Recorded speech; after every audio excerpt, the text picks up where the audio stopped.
কিভাবে সিয়াম পালন করলে, রোজা রাখলে আল্লাহ রাব্বুল আলামিনের কাছে এই সিয়ামটা কবুল হবে। নাম্বার 1, এক নাম্বার হলো সিয়াম আল্লাহ সুবহানাহু ওয়া তাআলার সন্তুষ্টির উদ্দেশ্যে পালন করতে হবে। কার উদ্দেশ্যে? আল্লাহ রাব্বুল আলামিনের সন্তুষ্টির উদ্দেশ্যে। ইন্না সলাতি ওয়া নুসুকি ওয়া মাহইয়ায়া ওয়া মামাতি লিল্লাহি রাব্বিল আলামিন। আমার সালাত, আমার কুরবান সব কিছু কার জন্য? আল্লাহ সুবহানাহু ওয়া তাআলার জন্য। সিয়াম একটি ইবাদত না? আমার ব্যক্তি জীবন ইবাদত না?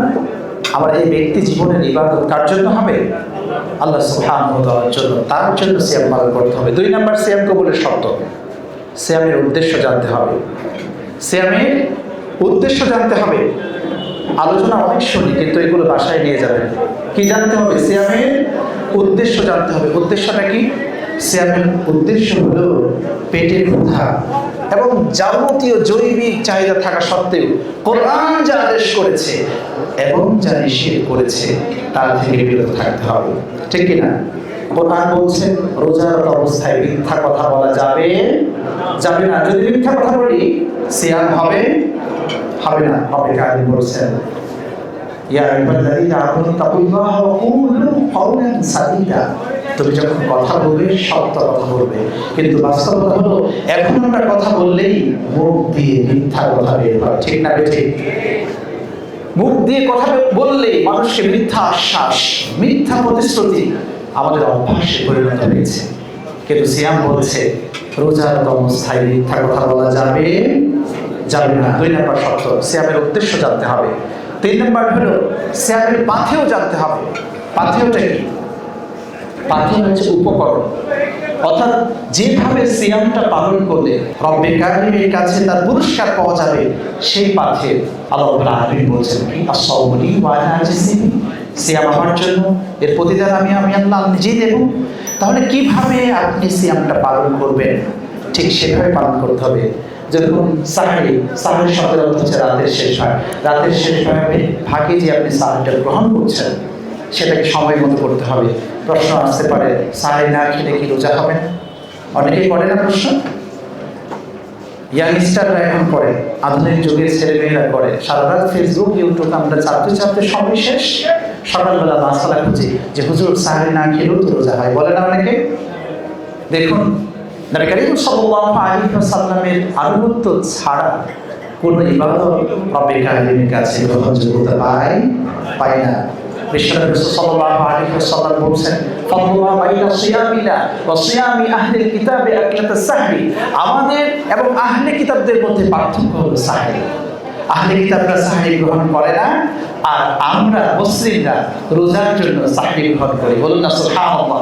তাই কেউ যদি বলে সাহরি ছাড়া রোজা হবে, তাহলে মনে রাখতে হবে সেই রোজার মাধ্যমে রব্বে কারিম যে কমিটমেন্ট দিয়েছেন এই সিয়াম আমার জন্য, এই প্রতিদান আমি আল্লাহ নিজেই দেব, সেই প্রতিদান থেকে সে বঞ্চিত হবে। ঠিক কিনা? তাহলে রোজার পাথেয় আমাদের জানতে হবে। 4 নাম্বার হলো সিয়াম কবুলের শর্ত। 4 নাম্বার আল্লাহ রাব্বুল আলামিন জানিয়ে দেয়া, বিশ্বনবী রাসূল করিম সাল্লাল্লাহু আলাইহি ওয়াসাল্লাম দেখিয়ে দেয়া পদ্ধতি অনুযায়ী আমাদেরকে সিয়াম পালন করতে হবে। এমন কোনো বিষয় নেই যে রব্বে কারিম আমাদেরকে জানিয়ে দেয়। আপনার জীবনের যা কিছু প্রয়োজন সব সমাধান কথাই রয়েছে, কোরআনে রয়েছে। নবী করিম সাল্লাল্লাহু আলাইহি ওয়াসাল্লাম সেগুলো খুব চমৎকারভাবে এক্সপ্লেন করেছেন। আপনার ব্যক্তি জীবনে যেখানে যেটা প্রয়োজন সেখানে সেই মুভমেন্টে নবী করিম সাল্লাল্লাহু আলাইহি ওয়াসাল্লাম কোরআন এবং সুন্নাহ চমৎকার সমাধান তিনি দিয়েছেন। এরপরে 5 নাম্বার শর্ত হলো অনুষ্ঠান থেকে শিক্ষা নিতে হবে। সিয়াম হলো একটি আনুষ্ঠানিক ইবাদত। কিসের ইবাদত? আনুষ্ঠানিক ইবাদত। আনুষ্ঠানিক ইবাদতটা কি? আনুষ্ঠানিক ইবাদত বলা হয় তাকে যে ইবাদত করতে সকলকে একই ধরনের অনুষ্ঠান করতে হয়, তাকে আনুষ্ঠানিক ইবাদত বলা হয়। তাকেই আনুষ্ঠানিক ইবাদত বলা হয়। যেমন আপনি যদি জোহরের সালাত আসরের সময় পড়েন, হবে? তাহলে কি জোহরের সালাতটা আপনাকে জোহরে করতে হবে। আপনি যদি সেহরি ওই শেষ রাতের দিকে আমরা না খেয়ে ফজরের সালাতের পর খেয়ে থাকি, তাহলে কি হবে? কখন খেতে হবে? ওই সময়টাতে সবাইকে একই ধরনের অনুষ্ঠান করতে হয়। যে ইবাদত সেটাকে আনুষ্ঠানিক ইবাদত বলা হয়। তাহলে অনুষ্ঠান থেকে শিক্ষা নিতে হবে। কেমন শিক্ষা? দেখুন, সিয়াম যে শিক্ষাগুলো দেয় আত্মশুদ্ধির শিক্ষা। আত্মশুদ্ধিটা আবার কি? আত্মসংযম। আত্মসংযমটা আবার কি? শব্দগুলো ভিন্ন না? আত্মসংযম বিষয়টা হচ্ছে এরকম, সামনে খাবার খাচ্ছেন না, কিসের শিক্ষা দিচ্ছে? ধৈর্যের শিক্ষা দিচ্ছে। কিসের শিক্ষা? ধৈর্যের শিক্ষা দিচ্ছে। এই শিক্ষা আপনি আবার অন্য জায়গায় অ্যাপ্লাই করতে পারবেন। সহানুভূতি, সহমর্মিতার শিক্ষা দেয়।